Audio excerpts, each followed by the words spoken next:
Olá, profissional da saúde, bem-vindo aqui aos nossos vídeos da BIOS, vídeos educativos, vídeos informativos e vídeos de conteúdo sobre fotobiomodulação para vocês. E hoje, nesse vídeo, nós vamos falar sobre algumas vantagens e algumas perguntas que a gente encontra por aí, as mais comuns que fazem, principalmente para nós aqui, para os nossos representantes, sobre o uso da fotobiomodulação. Eu gosto de sempre relembrar para vocês o termo fotobiomodulação, né? Foto vem da palavra fóton, né? A partícula que carrega a energia luminosa. Bio, o elemento ali vivo, né? A célula. E modulação, a busca do equilíbrio por esse estímulo de luz no nosso organismo, nas nossas células, no nosso sangue, tá? De maneira pontual, quando você escolhe um tecido para tratar, um local-alvo, e também do ponto de vista sistêmico, e aí a gente precisa considerar principalmente o nosso sangue, tá? Então, nós vamos aqui responder como se fosse numa aula, fazer um brainstorm sobre as principais questões que aparecem para nós, sobre ali na prática, sobre as vantagens, sobre como a gente desenvolve um protocolo, um atendimento, né? Quando a gente assume a fotobiomodulação dentro dos nossos tratamentos de saúde. Seja você fono, seja você físio, seja você TO, seja você médico, seja você profissional da saúde integrativa, dentista, esteticista, dermatofuncional. Então, que essa ideia entre para vocês aí de maneira geral e cada um possa aplicar dentro da sua área. Então vamos lá. Pergunta que sempre nos fazem: quantas sessões de fotobiomodulação são necessárias? Né? E aí aquela resposta que ninguém quer, mas é a resposta mais correta. Depende, né? Depende por quê? Porque quando você utiliza luz para tratar, você precisa entender a fisiologia daquilo que você tem como objetivo, né? Então a gente sabe que com a fotobiomodulação a gente pode tratar e controlar melhor a dor, a gente pode tratar processos inflamatórios, infecciosos também, né? A gente pode trabalhar reparo tecidual, tanto do ponto de vista muscular como de tecido nervoso, né? Os osteoblastos também, a parte óssea. A gente também pode trabalhar desempenho muscular e também o desempenho cognitivo. Hoje em dia se fala muito sobre isso, tá? Então, dentro das ações que são possíveis da gente ter eficácia com o uso da fotobiomodulação, o número de sessões depende da ação que eu quero, né? Do alvo.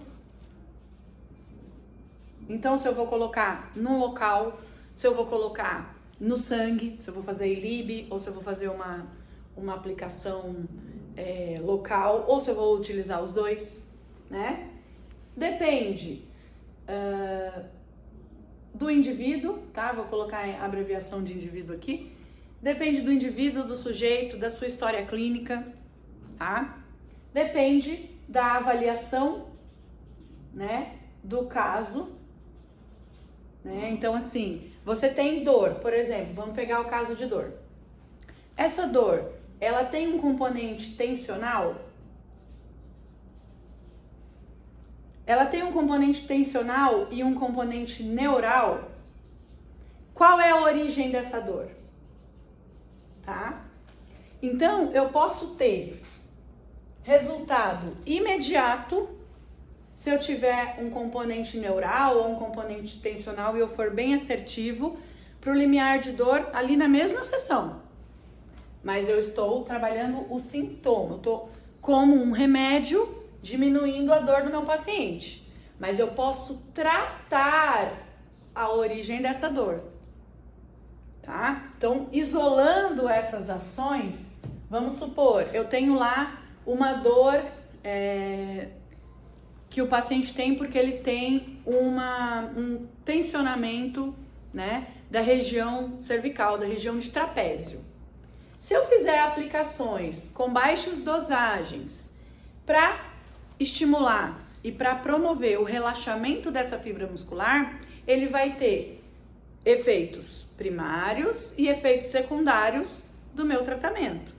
Você pode fazer uma aplicação e esse paciente ter uma boa resposta e ele nunca mais voltar, ou você pode, junto com um trabalho com físio, com osteopatia, com fono, né, dependendo da origem, usar o seu recurso dentro de um programa de tratamento e melhorar as questões tensionais aí desse paciente, que provavelmente está gerando pontos gatilhos, contraturas, enfim, tá?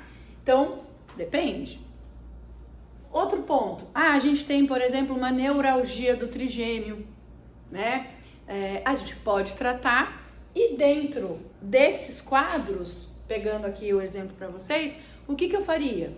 Eu faria um plano de tratamento, porque fotobiomodulação é tratamento de saúde. A gente está modulando, a gente está criando estímulo, né? E estimulando a célula a produzir substratos ali do nosso próprio organismo para que a gente possa responder a esses tratamentos e chegar até mesmo a essa origem. Então, vamos supor que eu tenho lá uma neuralgia do trigêmeo que dói bastante, mas que tem um componente ali, inclusive com muitos artigos dizendo da questão idiopática do trigêmeo, né? Que o paciente tem dor nos 3/3 da face, de difícil controle e de difícil manejo. Saiba que muitos artigos mostram que a fotobiomodulação está sendo uma das únicas opções, por exemplo, para a neuralgia do trigêmeo, mas dentro de um tratamento. O que esses artigos mais falam? Olha, trabalhe aí com 8 a 10 sessões, no mínimo 2 vezes por semana. Observe, tá? Há possibilidade de reparo tecidual, caso você tenha algum conhecimento de que há essa lesão, né? Então, a partir de 4 sessões a gente já começa a ver essa melhora.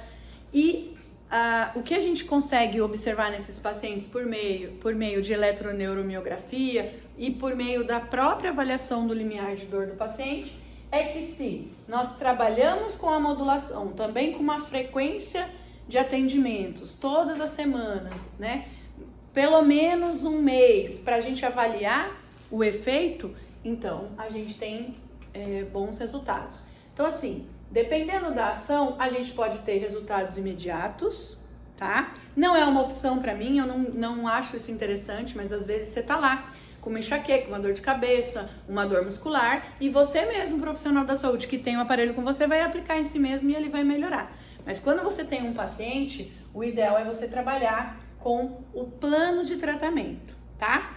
E aí eu sugiro, de acordo com as pesquisas, que você trabalhe por volta de 10 sessões para que você tenha um mês e mais um pouquinho para avaliar as respostas do seu paciente, tá? A gente, às vezes, a gente sabe, né, que é uma vantagem do uso da luz, do uso da fotobiomodulação, acelerar os processos de tratamento, e realmente isso existe. Só que o paciente ele não tem essa referência, guarde isso, né? O paciente não tem a referência que para melhorar de uma neuralgia de trigêmeo, antigamente isso demorava ano. Então, se a gente diz para ele que a gente vai acelerar e a gente está ali um mês, né, 2 meses, 3 meses trabalhando com ele com pouca frequência, ele vai falar, não tô melhorando, tá? Agora, quando a gente trabalha dentro de um plano e junto com o paciente vamos avaliando o limiar, vamos mostrando que o limiar dele melhorou, né? E damos essa informação para ele. Olha, hoje a referência mostra que a gente consegue ganhar aí meses e meses no tratamento. E tem pacientes que têm condições crônicas, né? Então, uma outra questão que vai depender também é se você tem um caso agudo ou um caso crônico, tá? Nos casos agudos, os resultados imediatos são mais frequentes. Nos casos crônicos, a gente também precisa alongar o nosso tempo de tratamento. Então, também não é só o número de sessão, é a gente pensar, como eu dei o exemplo da dor aqui para vocês, em todas essas questões, tá? Podemos utilizar fotobiomodulação todos os dias? Então, nessa linha de quantas sessões, vamos responder essa pergunta que sempre aparece. Primeiro que assim, gente, se for necessário, pode, tá? Nós aqui da BIOS, eu como professora, geralmente indico, né? Ó, se tem uma doença autoimune, faça alguns planos de tratamento em que você vai fazer o ELIB todos os dias, depois você vai fazer uma pausa, né? Então, não há contraindicação de se usar todos os dias. O que há é todo um raciocínio por trás para você, conhecendo tudo isso, como que você vai ajustar a dose, a frequência, né? E como você vai avaliar aquele paciente melhorando, tá? Então, pode ser utilizado todos os dias. Sim, ele pode, tá? Existe, e aí é legal vocês se aprofundarem, provavelmente a gente pode fazer depois um vídeo sobre isso, mas nos cursos que a gente vem promovendo por aí, a gente fala muito sobre isso. É necessário, às vezes, um repouso sensorial para que você observe como essa modulação está acontecendo com o seu paciente, tá? Mas nós podemos utilizar todos os dias. E essa é uma das formas mais interessantes da gente avaliar o uso do laser, né? E do LED. O que a gente faz? A gente trabalha com a menor dose, na melhor frequência, tá? De atendimentos, menos aplicações, tá? Com os melhores resultados. Nossas células, gente, respondem para estímulos dentro de uma janela, tá? Então a gente tem uma janela ótima de atendimento, a gente tem uma janela terapêutica. Isso em termos de dose, em joules, em termos de tempo, tá? Então eu sempre faço esse jogral aí com os meus alunos. Se você estiver trabalhando com os melhores pontos, né? Pegando às vezes até menos pontos porque você olhou ali a parte anatômica com muita expertise. Se você estiver trabalhando com o melhor comprimento de onda, se você estiver trabalhando com a melhor frequência, você vai ter os melhores resultados.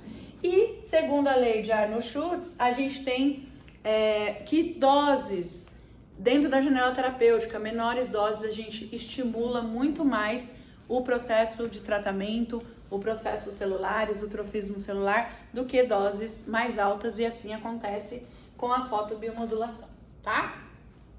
Nesse caminho, dentro dessa estrutura, qual é a eficácia da fotobiomodulação? E de novo aparece aquela palavrinha que a gente não gosta, mas é a verdadeira.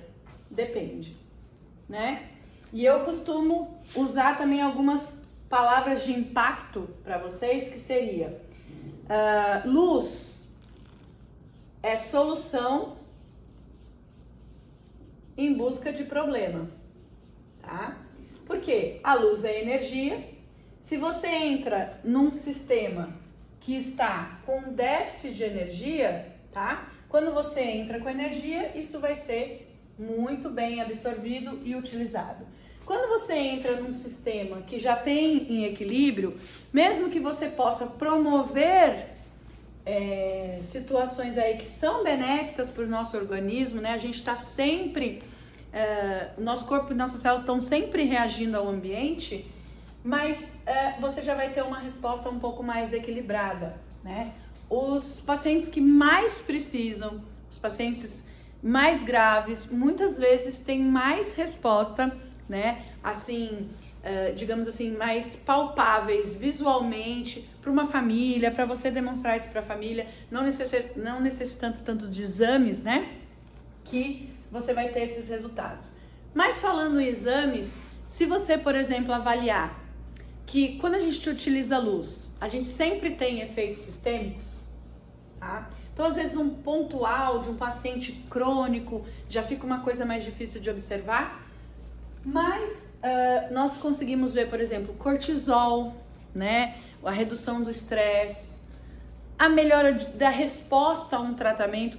Os tratamentos, eles não precisam ser eliminados. A fotobiomodulação, ela funciona muito como coadjuvante, tá? Então, você já tem um tratamento tradicional e usa a fotobiomodulação, inclusive em artigos, essa é a melhor eficácia, tá? Então, a luz é solução procurando problema. A luz, ela vai ser absorvida para aquela situação em que você mais precisa dessa energia. Temos diferença em relação a isso e temos diferenças em relação a casos agudos ou crônicos e também pelo tipo de patologia, tá? Já existem diversas patologias em que a gente sabe que a otimização que a gente consegue com o uso da luz é muito grande. Estão dentro desses quadros, né? Desempenho muscular, desempenho cognitivo, pacientes que têm dificuldade de controlar a glicemia, tá? Isso tanto na área da saúde, como na medicina veterinária, tá? Como na saúde integrativa aí. Então, quais são as vantagens do uso do LED? Dito tudo isso, pessoal, primeiro que a gente pode agregar valor, porque a palavra é otimização, tá? Segurança. Em mais de meio século de estudos de luz, não existe uma referência sobre efeitos deletérios do uso da luz em pacientes, desde que eles estejam dentro aí dos critérios de segurança, tá? A luz de baixa intensidade. Não invasivo, né? E aí, mais uma frase de impacto para vocês. O pior efeito da fotobiomodulação é ela não ter efeito, né? Porque aí você não está escolhendo bem os seus pontos, né? Você não está tendo todo esse raciocínio, porque se a gente pensar pelo princípio do estímulo, tem que funcionar, tem que ter uma sensação de bem-estar, né? Tem que tá ligado, tem que olhar um exame, tem que sempre pedir hemograma, né? Avaliar muito na anamnese a parte do estresse, do sono desses pacientes, tá? Então, otimização, segurança, não invasivo, né? Acelera processos de reparo, isso é muito importante, né? Quanto menos tempo você demora para a recuperação de um músculo, mais você preserva a fibra. Tem muitas situações também ligadas ao cognitivos em sequelas neurológicas, que o quanto antes você começa a estimular o paciente de forma tradicional e de forma a utilizar também a fotobiomodulação junto e até a fotoneuromodulação, os resultados são a longo prazo. Então, né, eu tenho formação, a minha primeira formação é em fonoaudiologia, sou doutoranda em engenharia biomédica, faço graduação em biologia e eu tenho experiência com um paciente, por exemplo, pós-AVC. Hoje, eu consigo comparar o meu paciente que eu não trabalhava, né, há 15 anos atrás com fotobiomodulação, um paciente que teve AVC e um paciente que eu pego imediatamente agora, né? O prognóstico é lá na frente. Então, se a gente já tem artigo sobre isso. Então, as vantagens, nem sempre a gente quer muito, hoje é uma geração muito do imediato. Existe o imediato, mas também existe um melhor prognóstico, tá? E nesse sentido, eu espero que vocês tenham gostado desse nosso conteúdo, né? Praticamente uma aula inteira aí para vocês sobre esses assuntos e que você pode se aprofundar sempre acompanhando a gente por aqui ou entrando em contato na BIOS. Até mais!